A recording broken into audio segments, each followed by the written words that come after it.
No hay peor ciego que aquel que no quiere ver. Hoy vamos a ver la verdad del origen de la Iglesia Católica. Aún una lectura superficial del Nuevo Testamento revelará que la Iglesia Católica no tiene su origen en las enseñanzas de Jesús o sus apóstoles.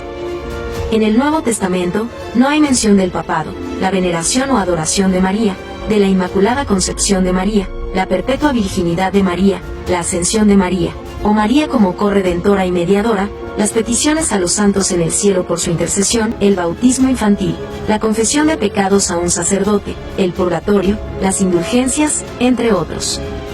Así que si el origen de la Iglesia Católica no se encuentra en las enseñanzas de Jesús y sus apóstoles, ¿cuál es el verdadero origen de la Iglesia Católica? La Iglesia Católica tiene su origen en el Imperio Romano. Así lo demuestra la historia. El problema es que muchos cuentan la historia que les conviene y la otra parte la tergiversan. Pero todo historiador honesto sabe que fue el Imperio Romano el que fundó una religión para dominar al mundo a través de la religión, ya que con las armas nunca lo lograrían.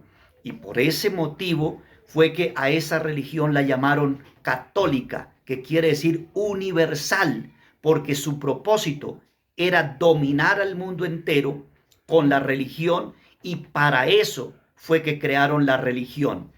Y fíjese usted que en buena parte lo han logrado, porque hasta los presidentes más poderosos del mundo ya los hemos visto de rodillas en el Vaticano, rendidos a lo que diga la religión a través de su líder, que es el Papa. De modo que todos sabemos que la Iglesia Católica es de Roma, y Roma fue la que mató a los apóstoles, persiguió a los primeros cristianos, convocando la mal llamada Santa Inquisición para acabar con el cristianismo, haciendo vivir a los cristianos en las catacumbas que hasta el día de hoy existen en Roma.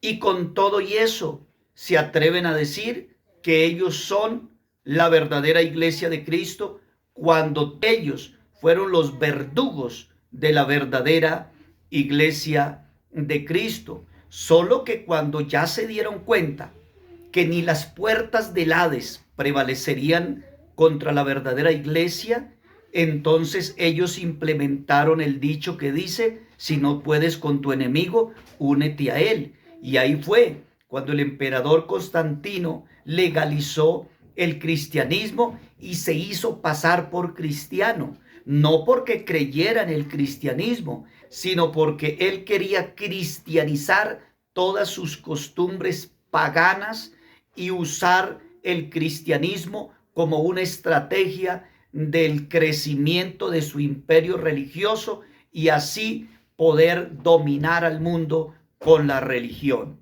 Constantino se negó a adoptar de lleno la fe cristiana, sino que continuó con muchas de sus creencias y prácticas paganas. Así también la iglesia cristiana que Constantino promovió era una mezcla del verdadero cristianismo con el paganismo romano. Constantino descubrió que con la gran extensión del Imperio Romano, tan diverso y expansivo, no todos accederían a renunciar a sus creencias religiosas y abrazar el cristianismo en su lugar.